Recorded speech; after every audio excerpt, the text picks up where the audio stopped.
being live. Yep. It's a good way of putting that one. it. Hit it out of the park. We are You live, line them up, and hit 'em down. my microphone is just blowing itself out of the water here with these levels. So I'm just gonna tone it down a notch. Just a notch. A literal notch. A literal notch. Yeah. Hello out there, internet world, wherever you're watching hello. us. You're definitely not watching us on Twitch, according to our statistics. I don't even know why we bother, but anyway. And you're probably We need to watching go us onto TikTok, Greg. on YouTube in the next 4 days, according to our statistics. And in the next 20 minutes or so, we're going to predict that that a few avid listeners will tuck you on in. So that's very Join exciting. us? Yeah, join Join us. us on Facing Book. Join us. I'll get into the introduction so that I don't have to repeat myself several times about who we are and what we're doing here. So, are you ready, Jake? I'm so ready. Oh, that's so good. It's so good to hear. It's so good to hear your voice. Thank you. It's so good to hear your voice. You haven't mentioned how raspy my voice is yet. No, it sounds good. Does What it? do you mean? Is it raspy? Well, it is raspy because I'm back at work. And and that's- Yes, you've been talking all day. Yeah, exactly. See, I was on holidays, didn't do a lot of talking. Go back to teaching, lots and lots of talking. And I've forgotten how to use my voice. Yes. Have to relearn how to not blow it out. By the Yeah, end I of the do. day. It's a skill, you know. You gotta work. You gotta go from your chest, you know. Yeah.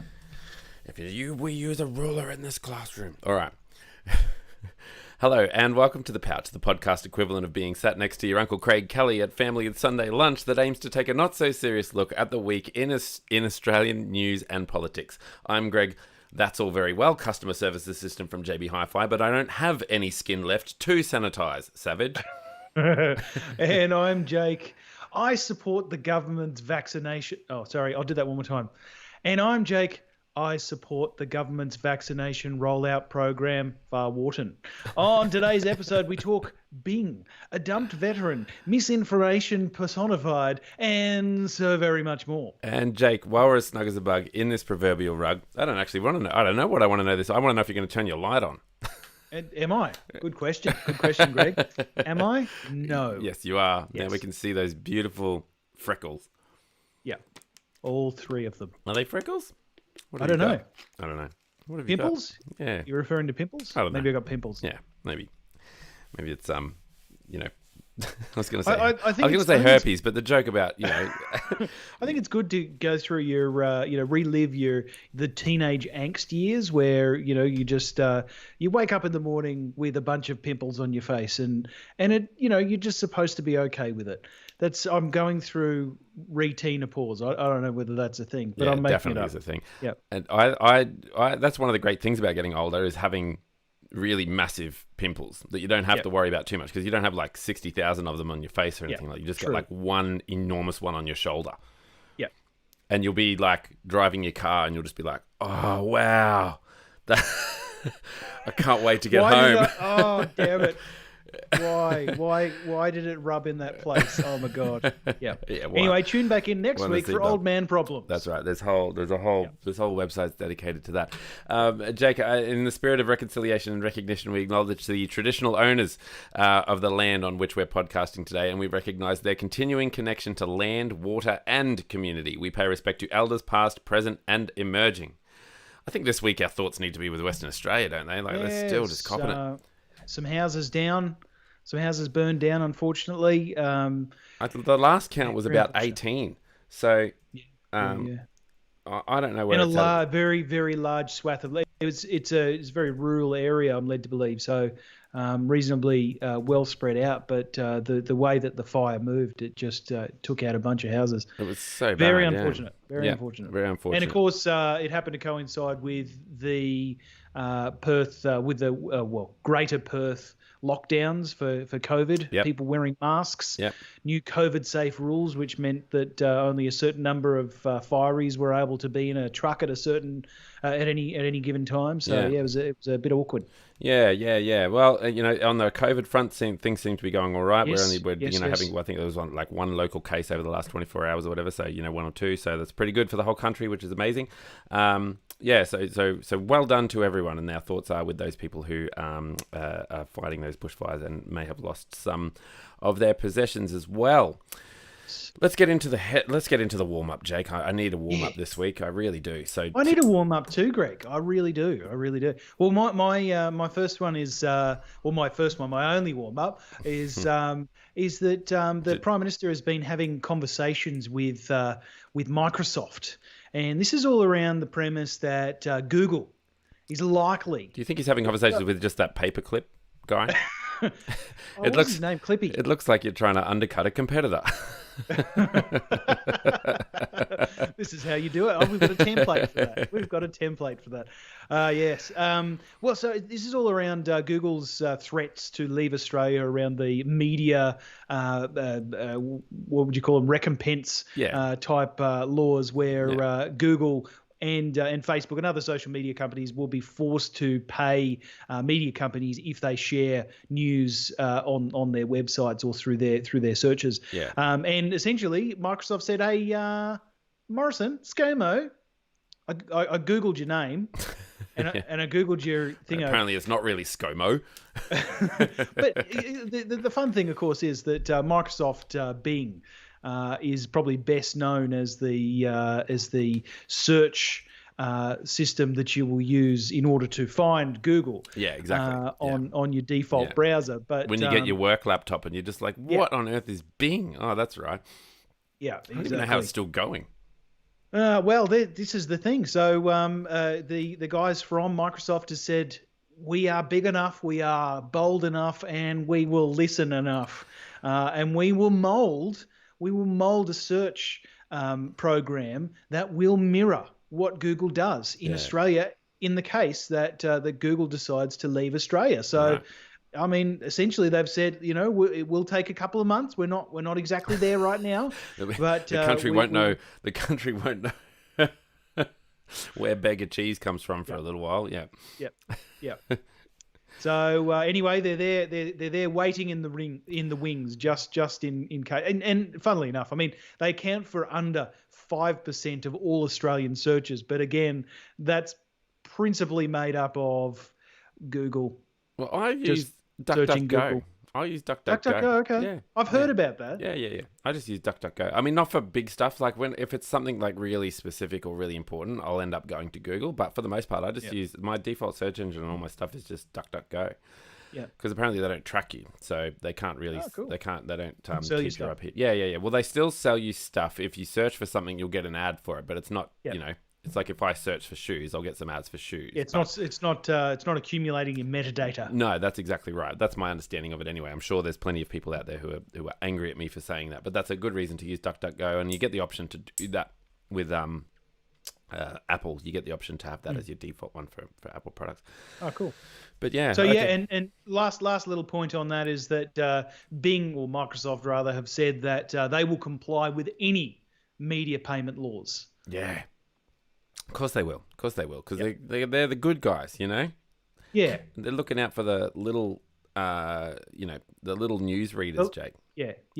I mean, I don't think it's really the little news readers that they're looking out for. I mean, I don't necessarily know how in this big fight we're all backing. So like we're all behind this premise that media companies should be adequately compensated for the journalistic endeavors that they make. They should be absolutely compensated. Yeah. But the little guy in this story is Rupert Murdoch. Like the good guy in this story is Rupert Murdoch. So that's a little bit difficult to stomach. Have you seen the cost of dentures though? They gotta get in there. Well, I'm sure he can afford titanium dentures if he really wants them. Catheters. Yeah, and I know you've mentioned in here too Microsoft CEO Satya Nadella, who's he's such a good guy. Like, have you ever seen an interview with him? He's such a chill guy, and he's just so relaxed, and he's just like, he's one of these CEOs who's just like, I do not get up at 4:30 or 5:30 and go to the gym. He's like, I'm up like 7 a.m. max. Like, that's it. And he's like, I'll just wake up and I'll have a coffee and stuff like that. Anyway, so pretty chill. But anyway, we'll see how it goes. Gosh, we love getting bullied over here in Australia, don't we? Bullied by China, bullied by Google. Yeah. We'll see how we're bullied by Biden, now. Yeah. bullied by snakes and spiders. It just doesn't stop. Can't go for a walk anywhere. Anyway, we just love getting bullied. Okay, speaking of being bullied, this is a little story. It's a headline. So Eddie Maguire has just resigned as president of the Collingwood Magpies. So this has only just happened, effective immediately. So 4:03 p.m. Jake, I've got here. This is only we're talking 2 hours ago. So an emotional Eddie Maguire has announced his resignation as Collingwood president, effective immediately after 23 years in the role. Maguire, who was due to step down at the end of 2021, has come under pressure in the past week to stand down immediately following the press conference that accompanied the release of the Do Better report into racism at the Pies. Now, obviously, the actual big moment was when he had a chance to, redeem himself and redeem the Pies and talk about how they're going to accommodate all of these recommendations in this particular report. But instead, he's come out and said that it was a proud day, and and then later reneged on that and said that he'd got it wrong by calling it a proud day. Now, I think that anyone worth their salt is probably of the opinion that obviously he wasn't standing up and saying he was a proud racist and that he was proud that it was all, that of all these things. Look at all of our accomplishments. Yeah. They made a report of them.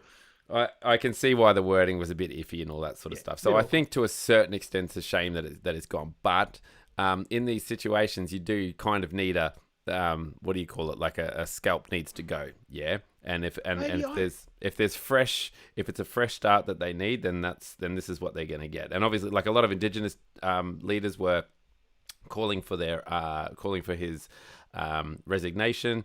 There was an open letter talked about that. So just saying, well, you're not going to be able to move on from this. So the fact his philosophy at the moment is that if he sticks around, they're not going to be able to move forward with their priorities. They're not going to be able to move forward with a clean slate to continue on achieving what they want to achieve as not just an AFL group, as an AFL team, but also as a community endeavour. He's very proud of the achievements that they've done, that they've made in the community around their players and all that sort of stuff, and around connecting with the youth. So they can't move forward with that if he doesn't step down. So, I'm sure, I don't know, I'm sure that was a tough decision for him to make, and it's a bit of a shame that it's gotten to that. That's a little bit of intimidation. I think it's a reasonable argument to make. He was leaving at the end of the year anyway, so he had already announced that some time ago, and essentially he was saying, we want the CFC, we want the Carlton Football Club to spend this next year finding the right talent to replace Eddie in that job. So, when he was blind, and he was effectively blindsided by this report, it was 15 minutes. You got to go to air and get in front of this. Yeah, it was leaked, wasn't it? Yeah. It was something. So, the wording, while awkward, it's one of those things. You probably shouldn't use the term proud when you're referring to a report talking about your club's systematic, racist antics. Yeah. And so, rightly, he should have been criticised. Whether he should have left his job early, that's up to public opinion, I suppose. I find it very difficult to. He made the apology. He put it into context. He clearly wasn't suggesting that it was proud that, we said earlier, he clearly wasn't suggesting he was proud that, the club was racist and an awful club. Rather that it was a proud day for the Carlton Football Club to address. That's right. To have a way forward, right? And that's sort of the drama surrounding it. But the actual report itself is very cleanly written. I like this push these days to sort of have a report that's written that's in layman's terms, so that you can just sort of read it a bit more casually. And there are 18 recommendations in this report, and the Collingwood Football Club have said that they're going to adopt all 18 recommendations from the report as well. The report's overarching theme is really one of that the team itself doesn't really have a culture. That there were mixed sort of answers whenever they were interviewed anyone associated with the club. There was mixed answers about the culture of the club, and so there wasn't a clear vision for everyone involved. So they've talked about that and talked about how you can get that back on board, how you can get people back on board with that. and have a better track forward. It does also list the significant racial incidences which led to this particular report. But yeah, so it does say it's hard to be a Collingwood supporter was the reflection of several Indigenous fans of the club who struggled with the club's lack of leadership on issues of racism. It is important for the Collingwood Football Club to embrace the perspective that acknowledging, addressing and learning is an approach that leads to better outcomes for the club than denying and dismissing complaints of racism. The approach should be framed in a way that emphasises the club's value, incorporating the concepts of anti-racism and inclusion. So yeah, like you say, the report was leaked. He had to get on the front foot pretty quickly. He's messed up the wording of it, and that's cost him. Hopefully, when they make the announcement, it is a clean slate. It is someone who can bring all of these recommendations into fruition as soon as possible, and can help that club moving forward. I mean, I'm not even really, I'm not a huge sports fan, but this is, it is a little bit political in the sense that you go, okay, well, you can take what he said one of two ways. Which way is the more? I'd say which way is the better way to take it, for me. Occam's razor. Which way is he likely to think? You're exactly right. Anyway, that's me. He does. I mean, invariably, he does have a little bit of a history with saying things. I won't necessarily say racist things, but he has a history of saying things that are racially insensitive. Yeah. There was the comment about Adam Goodes should promote King Kong the musical, right?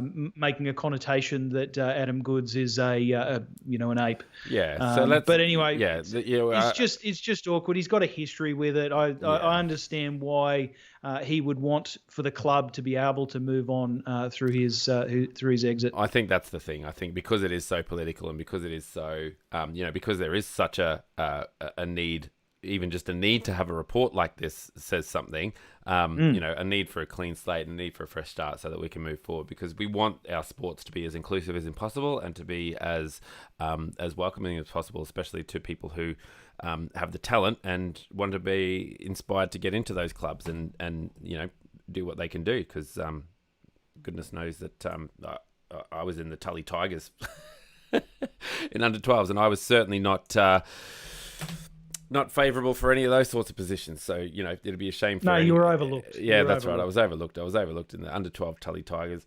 Coron the Tigers. Now, all right. So yep, that's it. That's it for the warm ups. That's it for the show. Nice work. All done. What are we, 18 minutes? That's it. Wrap it up. Yeah. If you do have a comment, you can leave a comment in the comment section below. If you have anything that you'd like to add, you can email us at thepouchofthepodcast@gmail.com. Jake, talk to us about a Patreon a little bit. Patreon is great. It's fantastic. It helps us to keep the lights on. You saw we started off this podcast with my light off. That's right. And because someone didn't sign up this patrons. week. Yeah, exactly. Well, I remembered we have patrons, and I turned the lights on. No, it really does help for us to keep the expenses related to the running of the show a little bit manageable. So it's fantastic. Thank you very much to all of our patrons.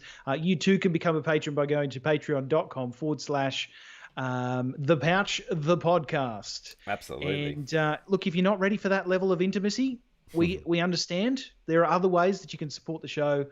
You can go to your podcast player of choice and write a favourable review, because not only does it help other people to find us, but it makes us feel warm and fuzzy too. Absolutely. And don't forget to tell your friends, families and foes to head to thepouchofpodcast.com, especially where they can choose their favourite player of choice. Now, Jake, this week, we talked a lot about Tanya Plibersek last week as maybe being a contender for the Labor leadership and what that means and whether or not she's going to do it now or later or anything like that. She also made the news because she had a bit of a run-in with everyone's favourite politician at the moment, Craig Kelly.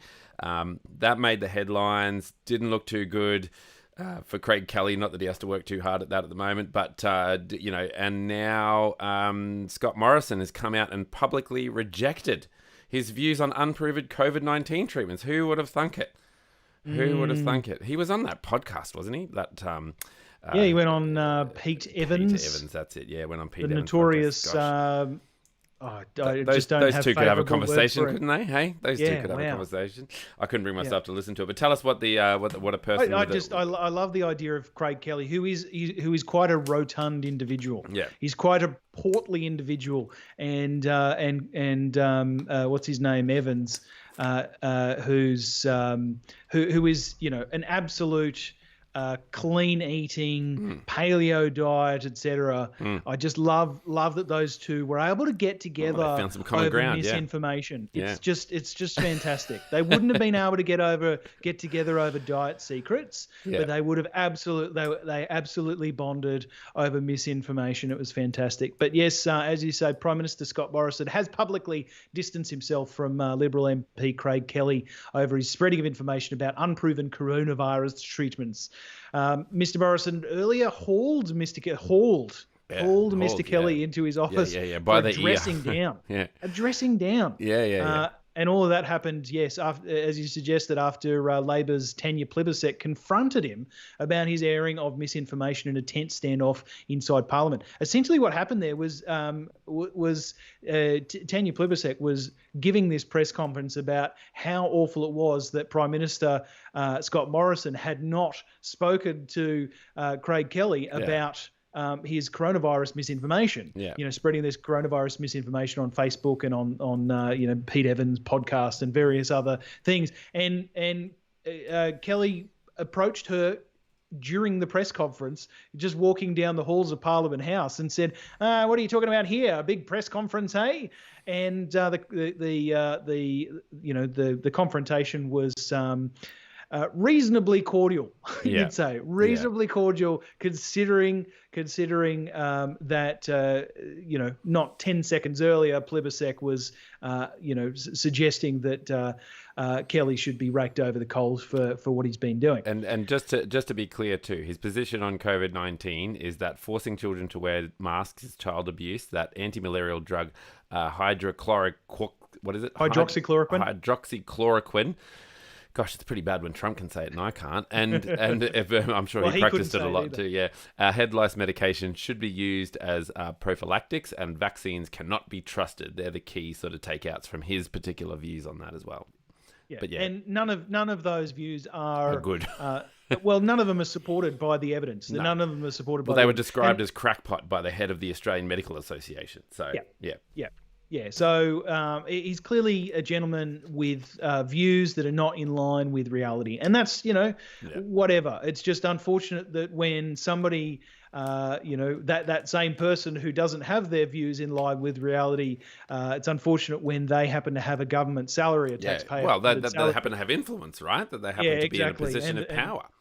And a pulpit and all of those. It's unfortunate, but yes, he was supposedly dressed down. My thoughts here and a lot of the commentary that I've seen around here is that it's very likely that. So I'll take a step back first.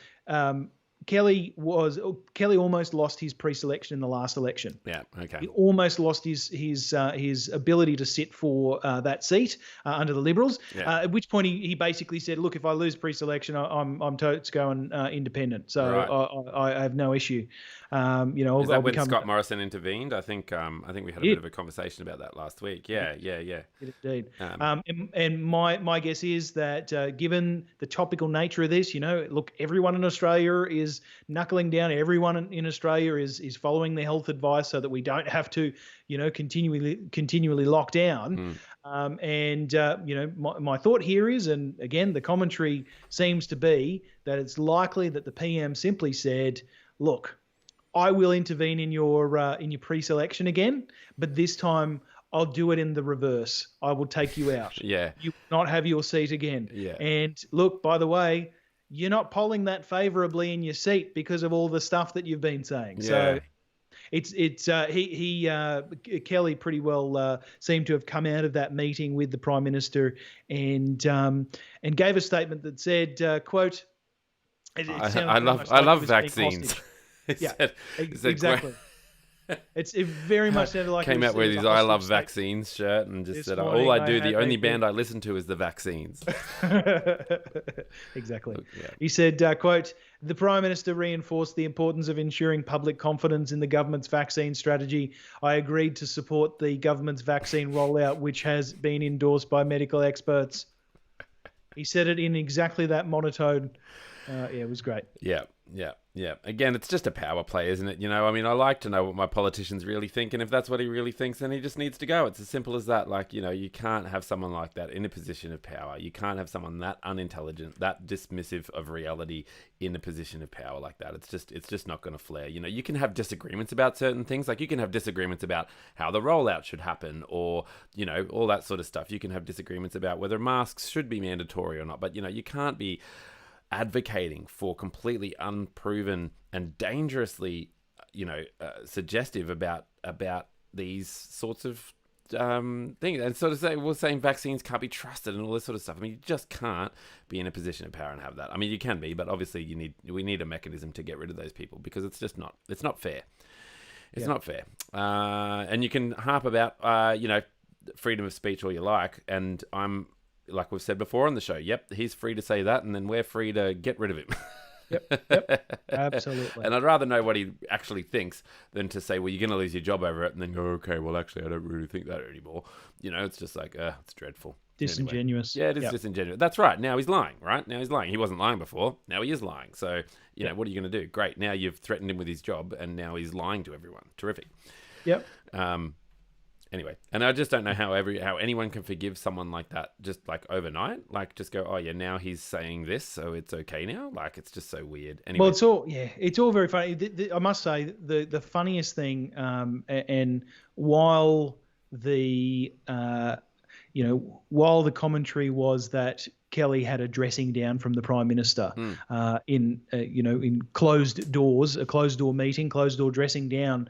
The thing that I think would have been the most stinging was when during a press conference the day before that fiery confrontation, the Prime Minister said something to the order of, well, he's not a medical expert, he's not my doctor, and he's not yours.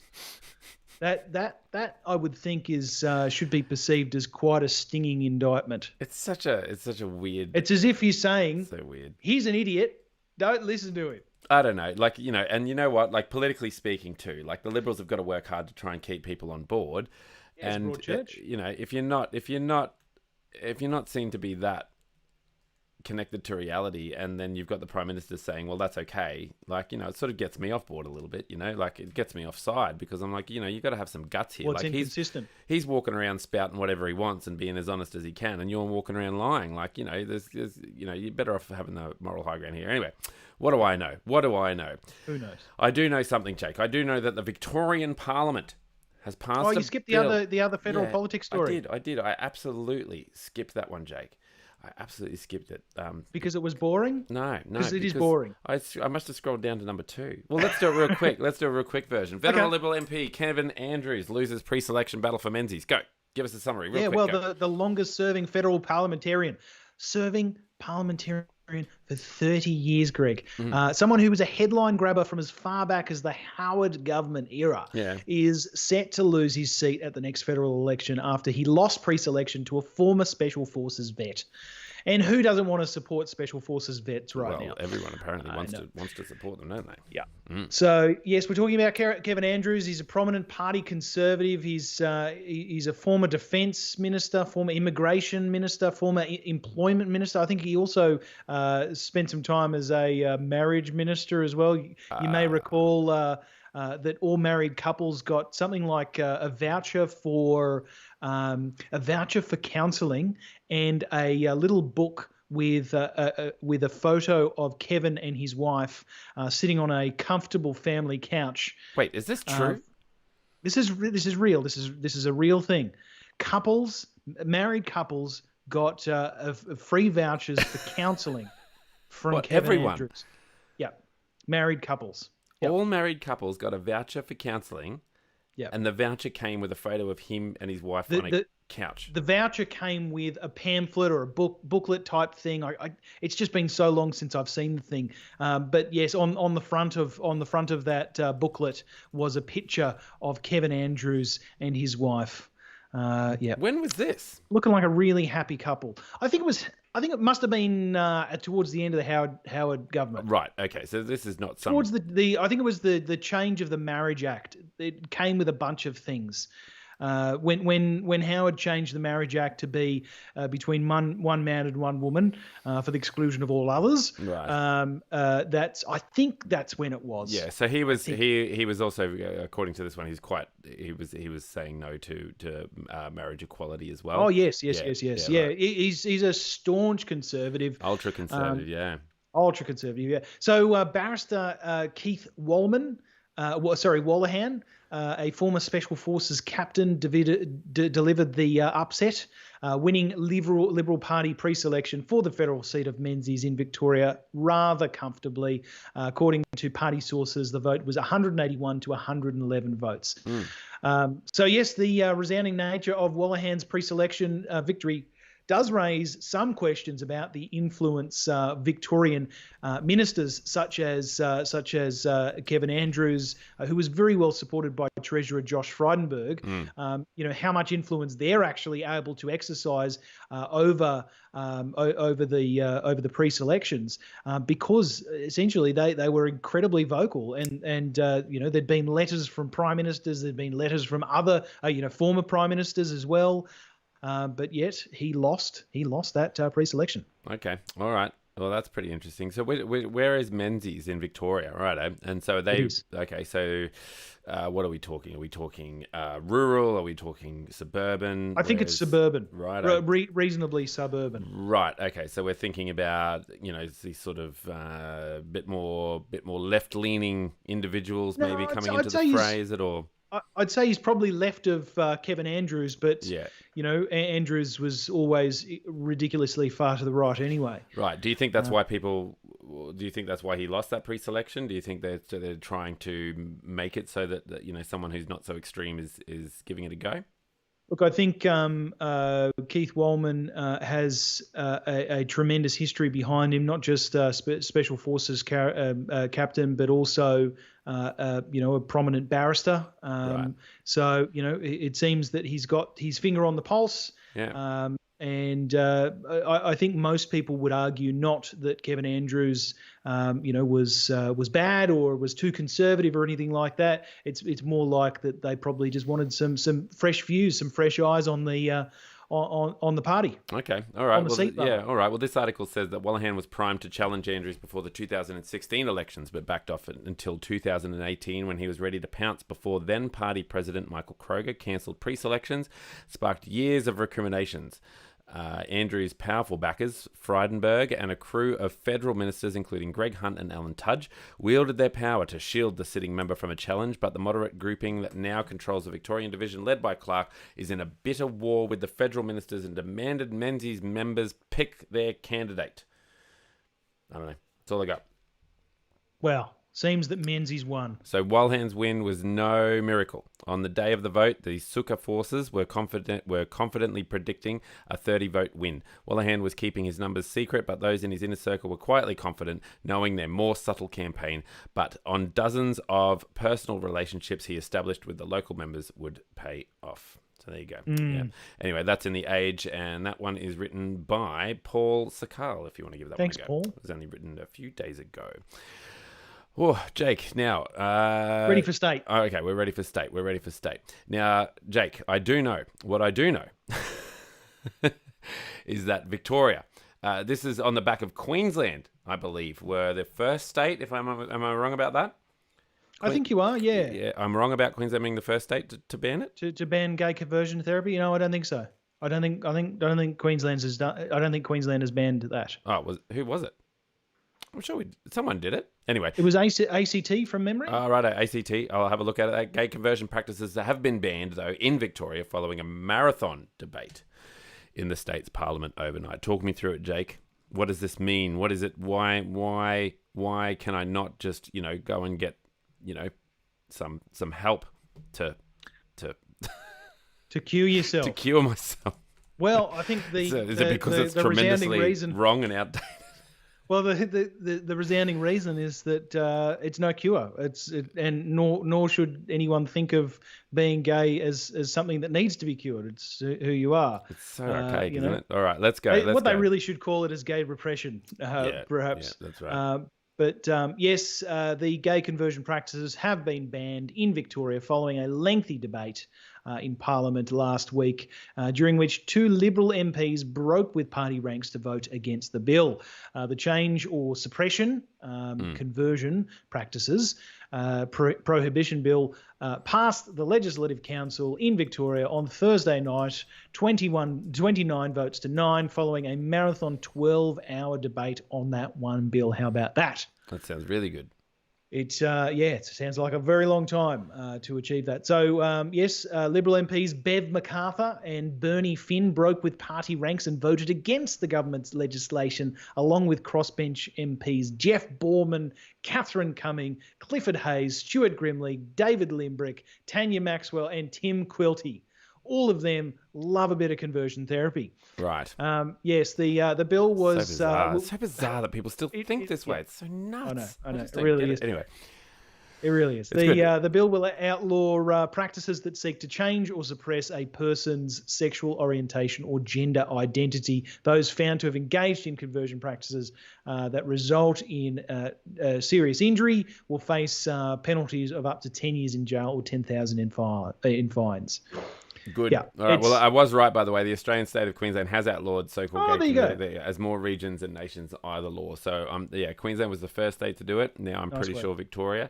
I'm not sure about the ACT that you mentioned, but yeah. So, look, I think this is one of those things, right? We've seen this in the States recently, and one of the lines of thought that I really like is that you can sort of go, okay, you have to try and understand that people really do think differently from you, and try and understand why that is. So when you have all these politicians voting in favor of gay conversion therapy, you've got to trying to dig a bit deeper and try to figure out why that might be. It might not even be that they actually think it's good or that they think it's appropriate or anything like that. It might just be the case that they just think that people should be free to practice a particular practice, and that people should be free to make the choice to go to that practice if they want to go to that practice and all that sort of stuff. So you never. Yeah, that's such a cop out though, because and not to attack your position. No, it's not my position. It's not my position. Well, just to be clear, the devil's advocate position. That's right.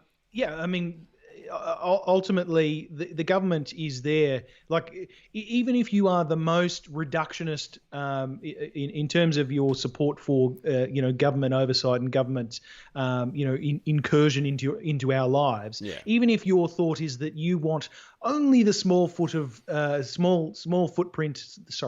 only if you want only the smallest footprint of government in your life, the government's one role within that footprint would be to, anytime there is a case of injury, illness, death, harm especially on an individual by a practice, a belief system, et cetera, you would want that government stepping in to regulate that, to stop it from happening. This is exactly where the government should be. This is the government's role. This is exactly where they should be intervening. Okay, well, and you were right about the ACT as well. So it's got Canberra LGBTQ conversion therapy banned in Canberra is the headline. I presume that means ACT as a whole. So. But it also provides 4 civil penalties, giving the ACT Civil and Administrative Tribunal the power to issue orders against people complained about and order redress and compensation. So, from early next year, that is 2019, so from early this year, conversion practices used on protected persons will attract up to 12-month jail term or a fine of $24,000 in the ACT. So that's the ACT, Queensland and Victoria banning this tremendously archaic, tremendously harmful practice of gay conversion therapy. Kudos to them. Yep. Agree. Do we? Is that it? Yep. We agree? Yep. Great. Speaking of agreeing. Yep. A Western Australian family protests the Western Australian lockdown in a pretty bizarre way. Jake, I haven't read this one, so tell me. I'm leaving myself open to surprise. Tell me about this surprise way. How are they protesting? It was a bit wonky. This lockdown. It was a little bit wonky. So Western Australian family have taken aim at Premier Mark McGowan in a bizarre anti-lockdown display. Of course, this is during the 5-day lockdown in Greater Perth. Yeah. And essentially, the rules said, masks are mandatory. You're not allowed to leave your home, et cetera, et cetera. But in a bizarre public protest, one family hasn't taken too kindly to the very brief lockdown of a week. Yes, quote. So this is on a big sign outside of their house, and they've flown the Australian flag upside down, which is a complete no-no. Greg, it is a complete no-no. You do not fly the Australian flag upside down. It's just not done. It's very bad. But yes, in a big sign, this family wrote, quote, "Our house is declaring distress." Yep. What does that mean? They're in distress. Is that it? Declaring distress. They're declaring no, there was a 2-page thing. Here we go. Okay, go. An inverted flag is the international symbol of distress. We have raised an inverted Australian flag to declare the occupants of this house are in distress because the despotic Premier of Western Australia, in order to gain pre-election advantage over his political opponents, as predicted, has abused his power under Section 158 of the Western Australian Public Health Act 2016. We are being held under a crimeless house arrest by the McGowan government. Yep. We are unable to move about freely. We are required to wear a muzzle like a dog. We are denied the ability to earn a reasonable income. Our children are denied school education. There is no justification for these actions, for one single case of the corona flu from within their own quarantine, not from community transmission. Yeah. The government, of course, it was from community transmission, or rather feared from community transmission. Yeah, that's the note. Look, I think on a more serious side to that, I know that there is a particularly large chunk of the country who do think that the ways in which the governments are shutting their states down so rapidly, if they find some cases, is pretty is a bit far-reaching. And I know that there were a lot of people on the right who actually thought that. I know that there's a character named Damien Curry who runs a podcast, and he called The Other Side, and he was talking about the fact that his view is that this is straight out of like a socialist playbook, in the sense that you actually have freedoms that shouldn't really be given to you from the government because they're freedoms, right? They're your right to have those freedoms.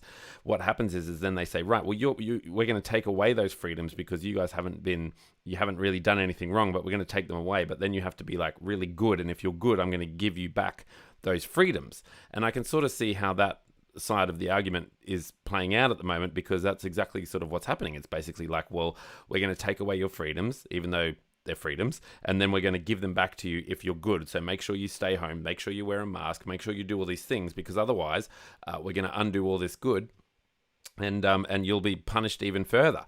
And so it's an interesting side, in the sense that these are laws that are put into place during an emergency, and people are saying that one case or a couple of cases of community transmission should not dictate that is an emergency, that this is not some disaster that's happening. This is just something that we need to deal with. The problem with McGowan is that he has put himself in a position where he's criticised other states for not acting fast enough and then blocked off the borders, so that when something happened in his state, he then had to be seen to be doing it quite quickly and to act on that, advice that he was getting, and he did that quite quickly. But then he's also got the support of the Liberal Prime Minister. So, there's a lot of people who have been disenfranchised in their views from across the board. So I think on the face of it, yes, you go, okay, that's fair enough, a 5-day lockdown. But if you think of it, I think in terms of freedoms and in terms of what is the overreach of government? Who gets to decide what an actual emergency is? Who's deciding what,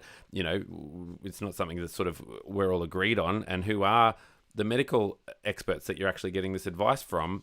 I'm sure that they've got, is it just the one? Is it many? Is it, there's lots of questions, I think, that can be raised rather than just sort of how they perceive it, to just sort of be, lying down and accepting the laws that are being introduced during these so-called disasters. Anyway, that's all I got. That was pretty good, I thought. Look, yeah, I think it's a really good summary. It is one of those things. I think Perth residents, if not all of Western Australia, potentially, it is possible that they're a little bit complacent because of the fact that after a very strong initial lockdown, they were able to institute very hard borders, which meant, my parents were just over there a couple of weeks ago visiting my brother in Perth, and we're essentially saying, you can walk around without a mask, you can go to the shops without a mask, go to shops without, gloves, you can shake people's hands, etc. There is no threat of coronavirus in the community,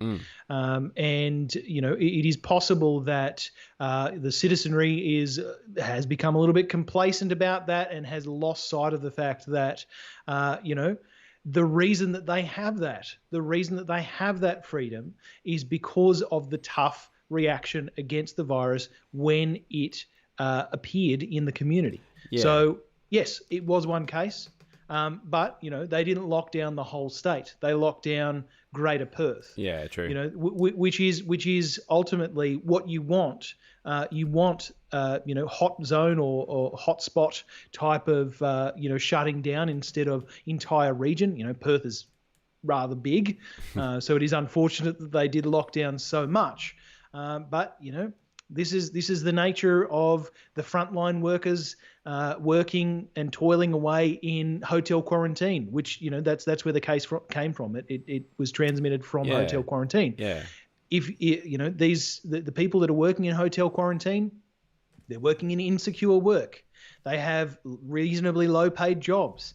Quite often they've got to travel on public transport. Quite often they have to have a second or third job. That's not an uncommon story. Yeah. So the nature of this is if one person from who is working in hotel quarantine gets COVID or has it detected, there is a very good chance that they have been to a whole bunch of places. There's a really great chance that they've worked at a couple of different places. So the chance of that spreading throughout the community is reasonably high. Yeah. And that's what they take into account when they're considering, what do we do? Do we just do contact tracing? Do we lock it down? And you can't, they made a decision. Yeah. The decision that they made, criticize it if you like, and hang a flag upside down if you like, and write a manifesto if you like. But ultimately, they made a decision, and the decision meant that this week, which is a week on from the lockdown, there are no cases in the community. No, that's right. And like you said, they've got a lot more freedoms now because they did what they did.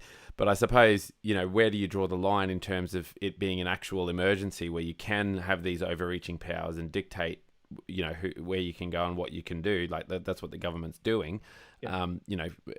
Over one case, is that worth it to lose those freedoms? Is it worth it for a government to run the experiment and see how far they can take something like this and give ideas to other people, or to I don't know. It's not. I'm not trying to get civil liberties discussion. Yeah, that's right. I think that's the thing, right? It's not so much going, oh yeah, okay, that sounds like a good idea. Shut them down for 5 days. It's this deeper question about freedom and about what it means to have rights and what it means to have those civil liberties and what it means for a government to be able to make those decisions. And when you originally voted them in, this wasn't the case, and now you've got these people making these decisions for you. And yeah, I'm sure everyone's doing the best they can, but I don't know, it's an interesting discussion, I think, and one that's probably dismissed, I think, a bit too easily, especially I don't know.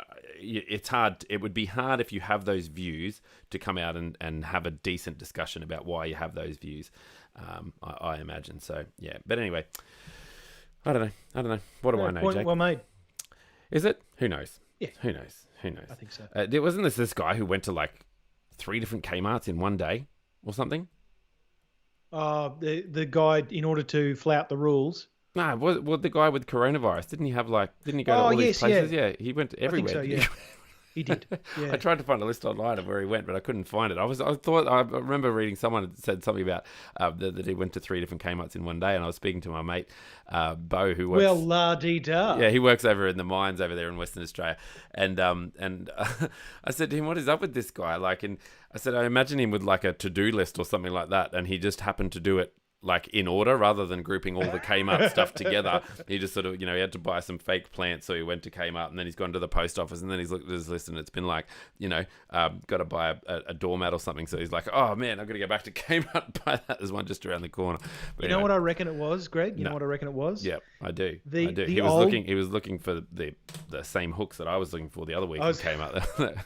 I was going to say he was looking for the old size Soda Stream bottles, which are really hard to get now. Are they? Yeah, really hard to get.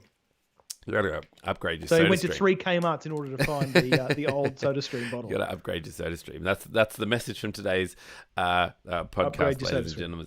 Now, Jake, I'm sure you noticed halfway through the episode that we tried something a little bit different and did the wrap up sort of in the middle there. I got nowhere to go. But I thought maybe we could just end it. These days. Yeah, let's do it. Just go. We're done. Diddly diddly. Yeah.